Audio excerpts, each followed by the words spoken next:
यहाँ पर गोपियां कहती हैं, इस वन की बात करते हैं। अरे मथुरा यहाँ से दूर नहीं है, सुबह से जाती 3 बार मिल करके आती। कौन सा मन दूसरा मन कहाँ से जाए। उद्धव का जो ज्ञान था वो गलड़िया बन गया। उद्धव ने यहाँ प्रणाम किया, प्रणाम करके सीधे उद्धव यहाँ से मथुरा में आए। गोविंद ने क्या हुआ,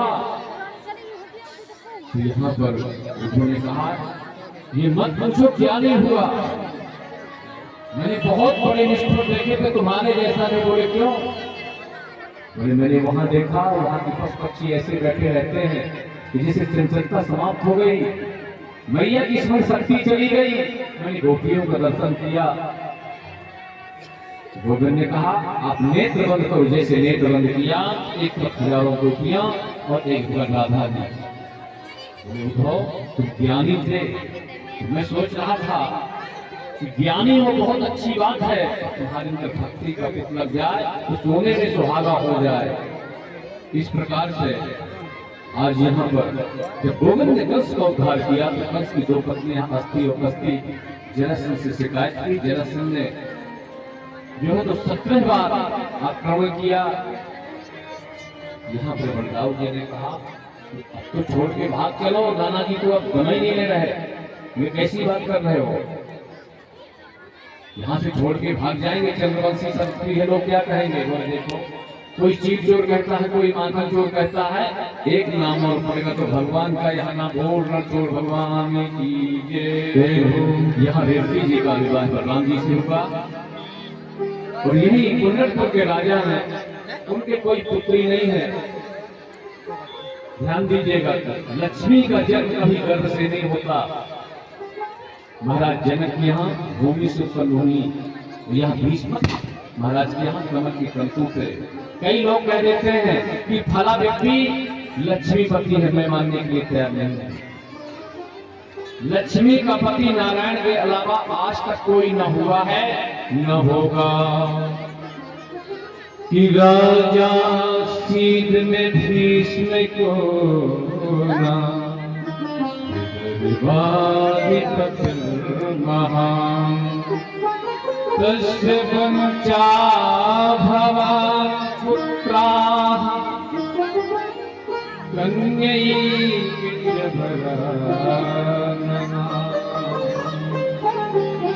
भीष्मपुर के कुंदन महाराज एक दिन सैर करने के लिए गए।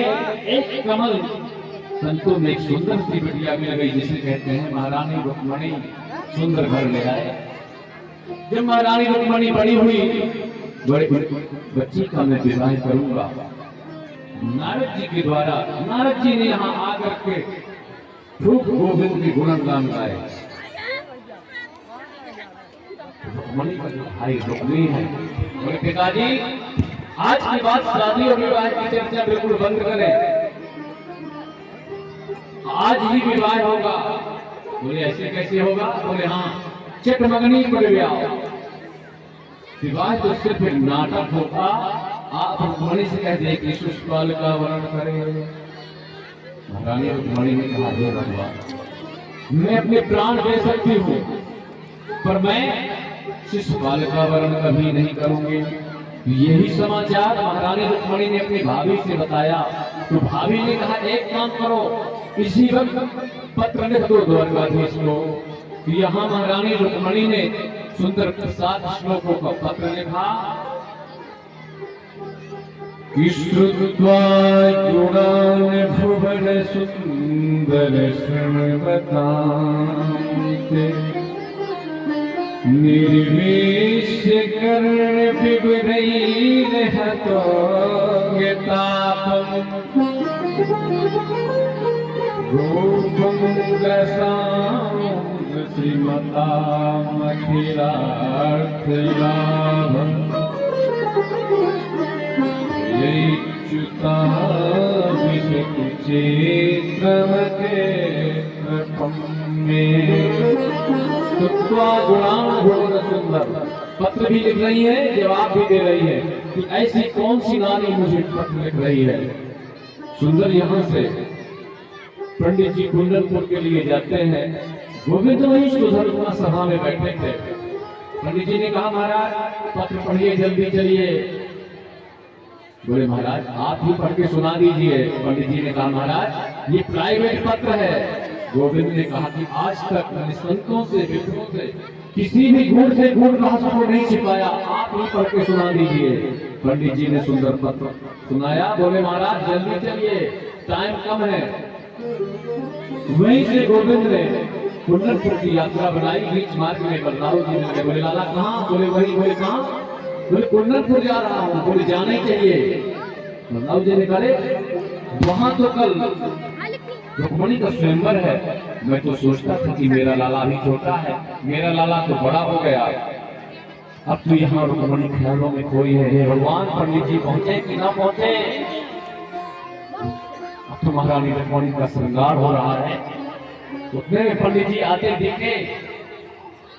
पंडित जी को देखा, बोले क्या हुआ? अरे बोले चिंता मत करो, साथ साथ लाया हूं। इस प्रकार से यहाँ बैंड गड़गड़ाने लगे। बोले बारात आ गई कि आओ मेरी सखियों मुझे मेहंदी लगा दो, हाँ मेहंदी लगा दो मुझे ऐसी सजा, हाँ मुझे श्याम सुंदर की दुल्हन बना, मुझे श्याम सुंदर की दुल्हन बना, मुझे श्याम सुंदर की दुल्हन बना। आओ मेरी सखियों मुझे मेहंदी लगा दो, मेहंदी लगा दो मुझे ऐसे सजा दो, मुझे श्याम सुंदर की दुल्हन बना दो, मुझे श्याम सुंदर की दुल्हन बना दो, मुझे श्याम सुंदर की दुल्हन बना दो।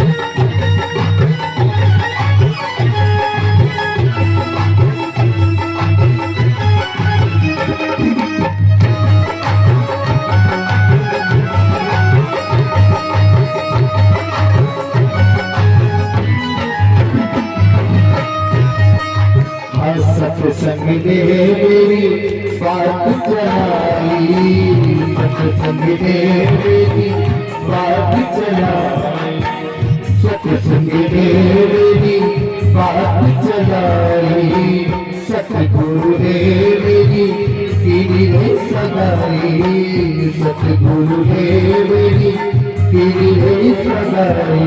उनको बुलाते हैं पीढ़ी बातों करा दो, उनको बुलाते हैं पीढ़ी बातों करा दो, मुझे श्याम सुंदर की दुल्हन बना दो, मुझे श्याम सुंदर की दुल्हन बना दो, मुझे श्याम सुंदर की दुल्हन बना दो।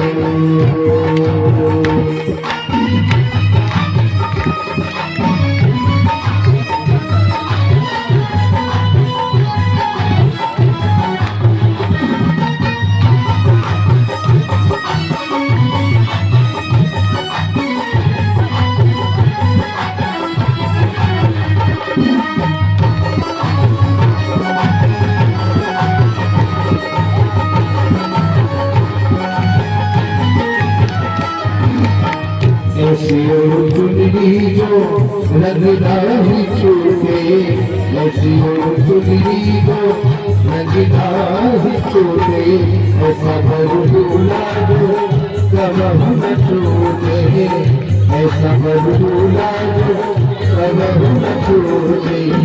अटल सुहाग की बिटिया लगाओ, अटल सुहाग की बिटिया लगाओ, मुझे शाम सुंदर की दुल्हन बनाओ, मुझे शाम सुंदर की दुल्हन बनाओ, मुझे शाम सुंदर की दुल्हन बनाओ। आओ मेरी सखियों मुझे मेहंदी लगाओ, मेहंदी लगा दो मुझे ऐसी कराओ, मुझे शाम सुंदर की दुल्हन बनाओ, मुझे शाम सुंदर की दुल्हन बनाओ, मुझे शाम सुंदर की दुल्हन बनाओ। बोल भक्त भगवान की जय हो। उसी समय सखियों के बीच एक महारानी रुक्मणी चलती है। गोविंद ने महारानी रुक्मणी का वहीं से हरण किया। जब महारानी रुक्मणी का गोविंद ने वहां से हरण किया तो जितने भी सैनिक आए थे सखियों ने कहा, भैया तुम क्यों आए थे? बोले क्यों? बोले महारानी रुक्मणी कहाँ? बोले वो आया काला सोना लेके चला गया।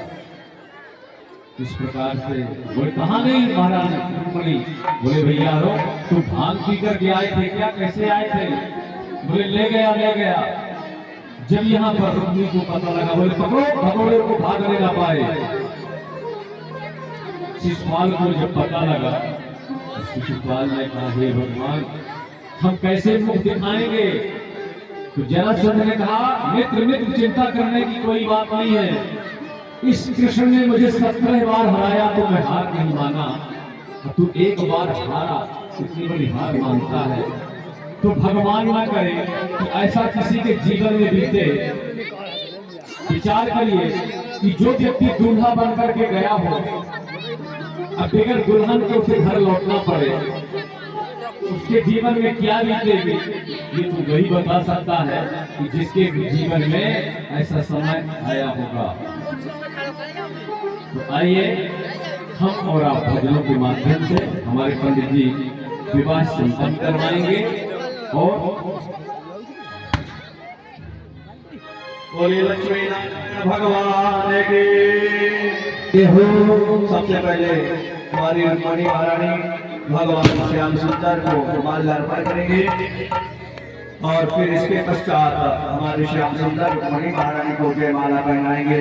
हरे राम मंगलम भगवान विष्णु मंगलम गरुड़ध्वजा मंगलम कुंडलीकाक्षः मंगलायतनं हरे। तदेव लग्नं सुदिनं तदेव ताराबलं चन्द्रबलं तदेव विद्याबलं देवबलं तदेव लक्ष्मीपते कृगस्मरामि। बोले लक्ष्मी नारायण भगवान की जय हो। संत भगवान की जय हो। जय श्री राम। हमारे बिहारी जो बड़े ही सुंदर लग रहे हैं, श्रृंगार का वर्णन करते हुए सभी लोग भगवान की सुंदर पूजन करेंगे, भगवान का सुंदर तलक करेंगे, रुक्मणी मैया का तलक करेंगे और अपने मानव रूपी जीवन को सफल बनाएंगे। सदगुरुदेव भगवान को चरणों में कोटि कोटि प्रणाम करते हुए बोलिए सदगुरुदेव भगवान की, सदगुरुदेव भगवान की, श्री राधा रानी सरकार की जय। जय श्री राधे। और थोड़ी रास्ता बना दीजिए, निवेदन है कि थोड़ी सी रास्ता बनाए सदगुरुदेव भगवान को। ये बच्चों को थोड़ा सा अलग करें भैया, थोड़ी थोड़ी आजू बाजू हो जाइए।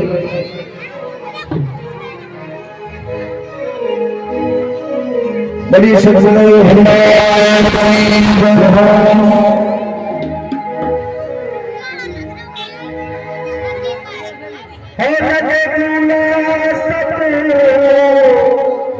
दिलदार सारी रे